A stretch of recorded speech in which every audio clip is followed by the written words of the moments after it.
Hey everybody, it is December 25th and this is part 3 on my 3-part series where I dig up and remove a mature plum tree, and then where I dig up a sucker of NC McKibben rootstock to transplant to the new location.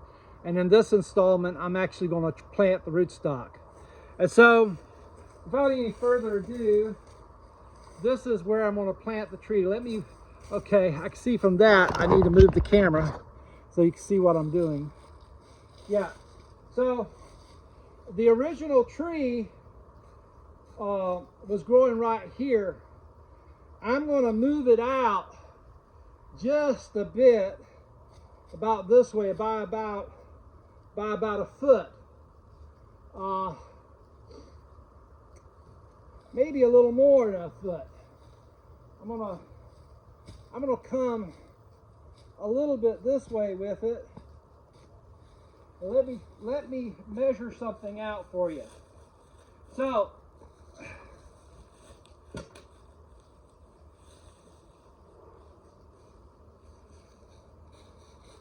I don't want this tree to be any closer than around 15 feet from the closest plum tree that's going to become a full-size tree. So here's my proposed spot. So let me measure out when I have shoes on, my pacing is exactly 1 foot. So 1, 2, 3, 4, 5, 6, 7, 8, 9, 10, 11, 12, 13, 14, 15. So I'm 15 feet from that tree. Now there's a little wild Chickasaw plum right there that may or may not stay in that spot depending on when it blooms. And I won't know when it blooms until it blooms for the first time. And if it doesn't bloom late enough to make any difference, that will be removed. And wild type doesn't get big to begin with. And then this thing is probably 20 feet away from the shiro over here, but let me measure to make sure. 1, 2, 3, 4, 5, 6, 7, 8, 9, 10, 11, 12, 13, 14, 15, 16, 17, 18, 19. So it's 19 feet away from the shiro. Now, if that little wild plum were there, I can move it this way, further this way, by 2 or 3 feet, and it would be fine. But it's okay the way it is, because that gives me space to walk around and stuff. So if it's a little further away from that tree then I could get away with, that's absolutely fine and okay. But I didn't want it right on top of where the original root was, and I also didn't want it quite as close to the house as the original tree was. So I think 2 feet further out is the sweet spot. All right, so I'm going to remove the grass from this spot, same way I always do. I'll move this down so you can see what I'm doing. Same way I always do. I start with I remove the grass in strips.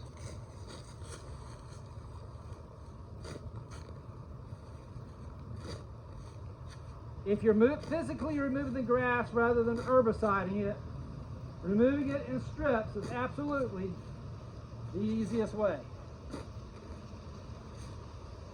in my opinion.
And as you can see, as with most of my yard, I am blessed with good, rich black dirt here.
Okay.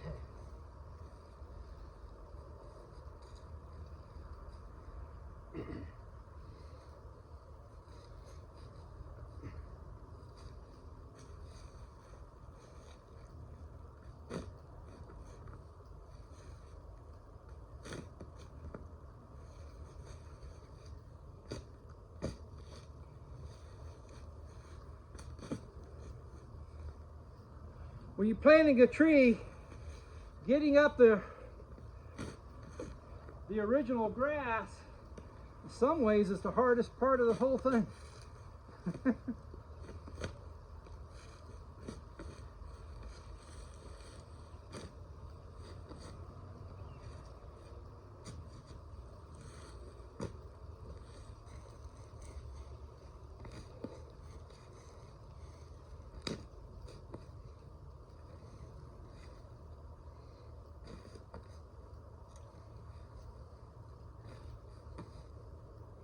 Now, one thing about it,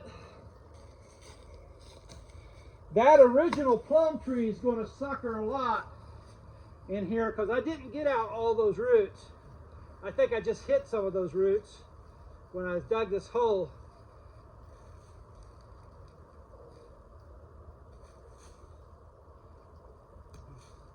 There's one right there. Try to get that out so that suckers aren't coming up under the new tree.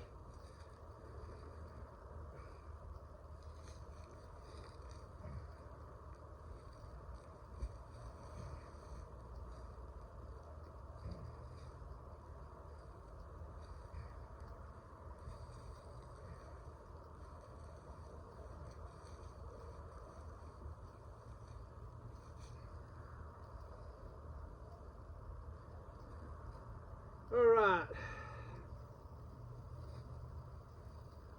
That's probably a big enough spot. It's about a little over 2 foot by 2 foot.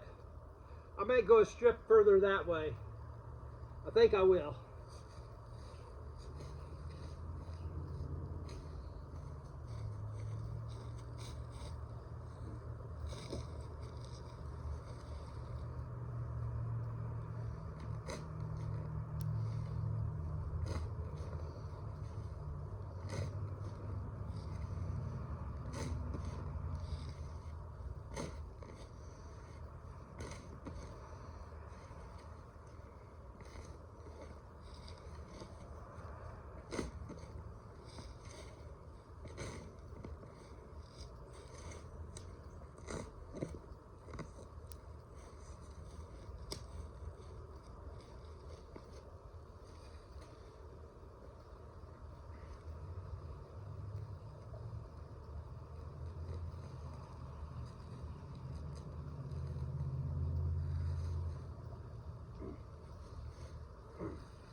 Now, when I say removing the grass in strips is the easiest way,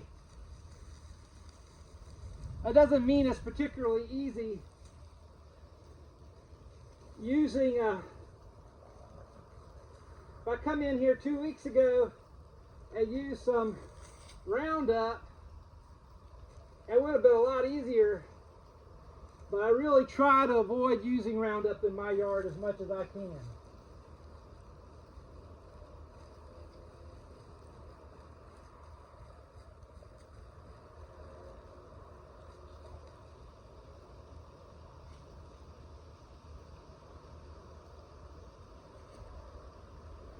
All right.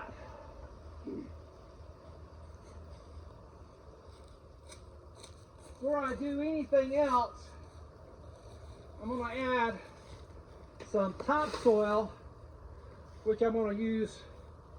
And all that is, it's just topsoil from a different part of the yard. A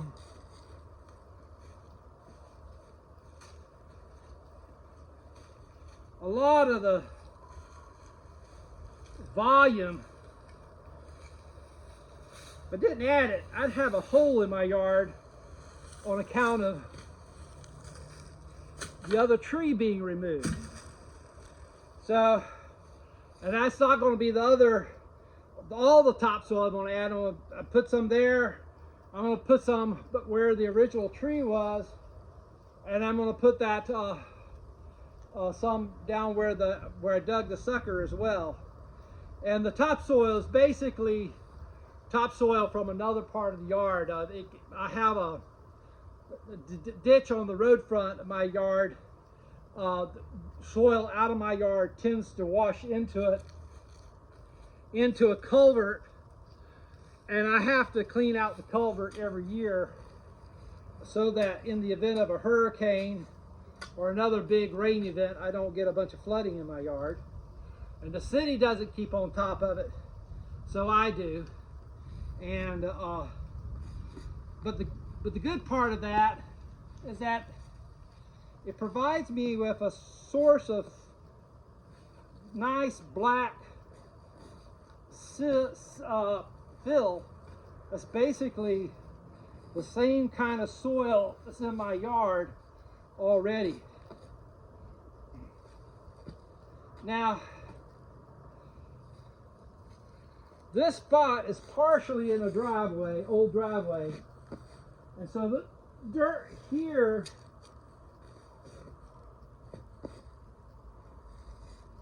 once you get down past the layer of topsoil created by the lawn and probably 50 years of before me, my dad, mulching the ground with the lawnmower.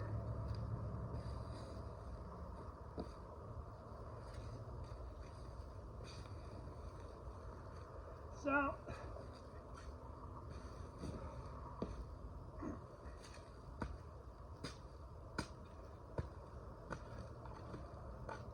this dirt isn't quite as rich as the rest of the yard, but it's rich enough for a plum tree. Especially the Chickasaw plum roots, which pretty much grow in the sand dunes.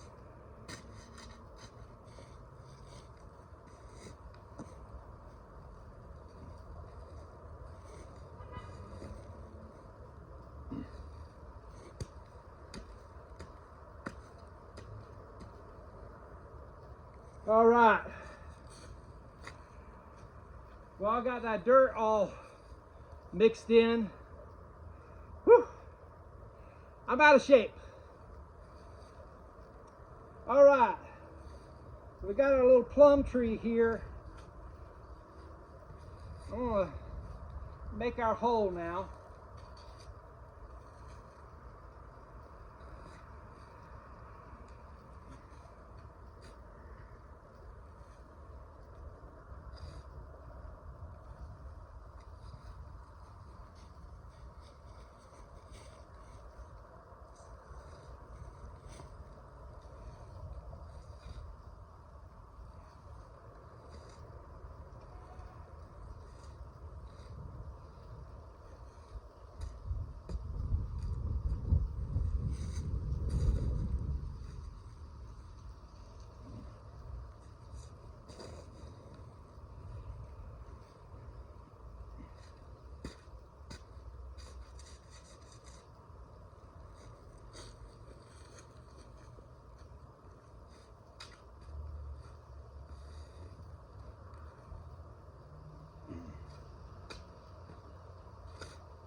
Now,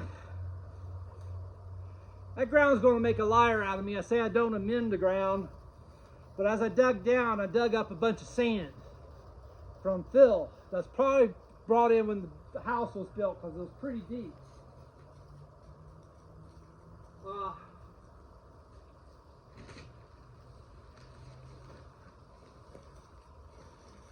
Now the topsoil's good, but what I did was I dug deep past the topsoil. And so I am going to put a little bit of peat moss in and get that under where that tree is going to be. And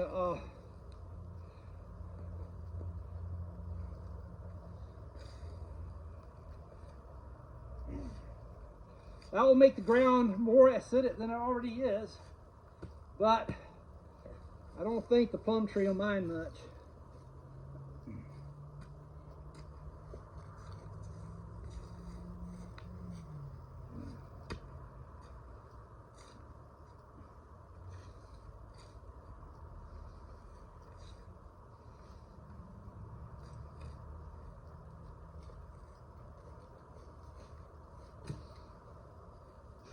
Now, let's be clear about something. That little bit of peat moss I put in, the only time that's ever going to make any difference at all will be early this year, this spring, maybe early summer. By this time next year,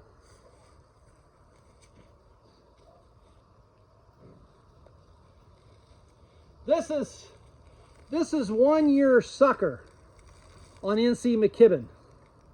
And look at all that root radiating like a spoke around that tree. And that's why I like NC McKibben as a rootstock.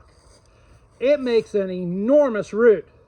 And so the roots of this tree are going to be going out 10 feet in every direction by this time next year. So if, that's assuming that the tree lives at all. And so it doesn't really matter a whole lot what I put in this hole. And the only time it will matter will be this spring, because the roots of the feeder roots of that tree are going to be in the ground way past that hole. As I said, this time next year, it will be taking off all over the yard.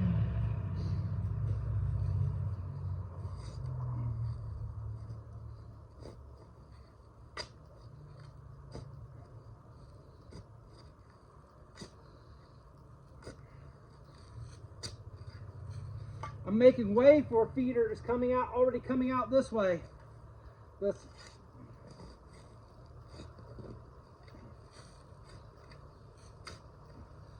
send it out as far as it'll go. I didn't quite make that hole big enough considering how much root I had.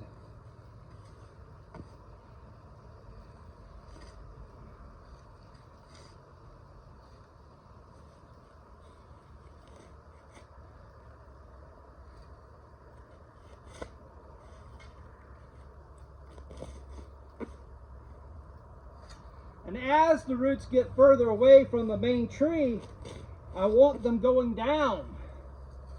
I want them getting deeper so that I get good anchorage for the tree.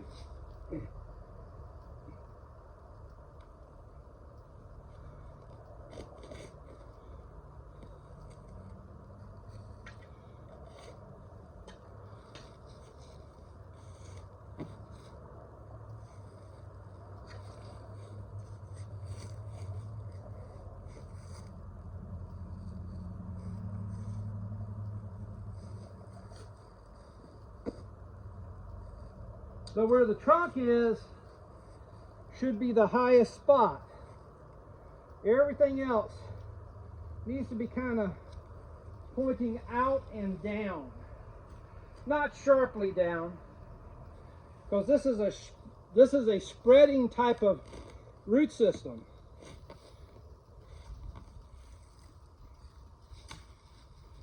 But out and down, like so. All right, now I'm gonna start filling this back in. Notice what I did. I dug out, made a shallow hole, put the tree down, and then I saw that the hole wasn't big enough, and I dug out around the roots. And the roots are actually, when I put dirt on top of them, they'll be a little bit deeper than the original, than the plant where the trunk is. Just by, when I say deeper, it'll be just be an inch or two deeper, but it'll be deeper because I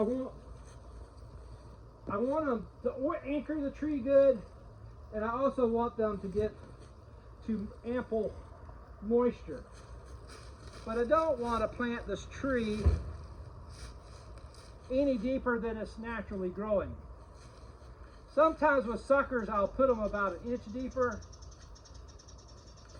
But this root is so big, I don't think I need to do that.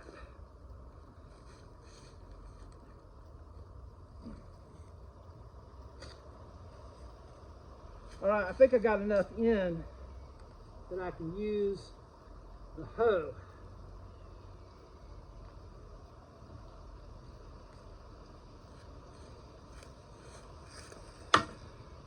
Where did I put said hoe?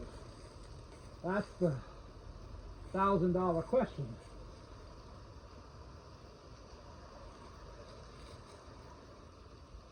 I thought I sure I brought that hoe out here. All right, hang tight.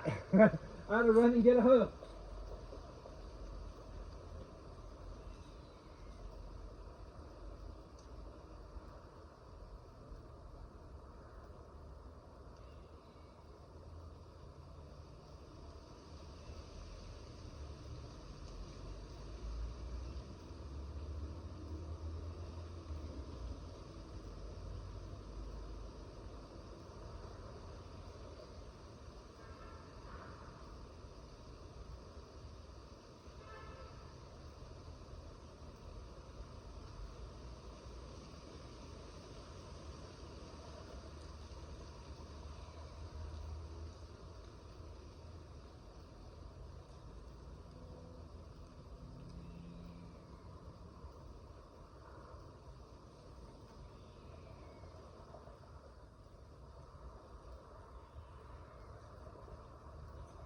All right, got the hoe.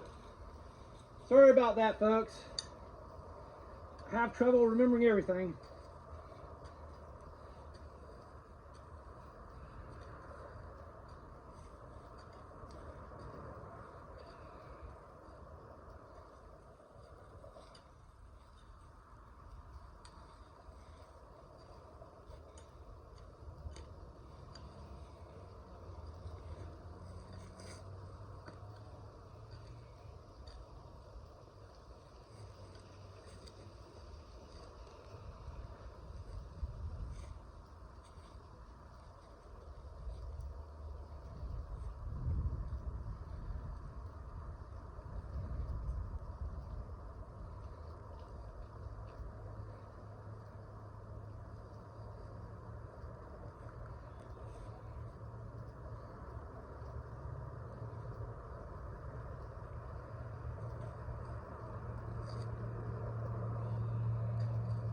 Okay.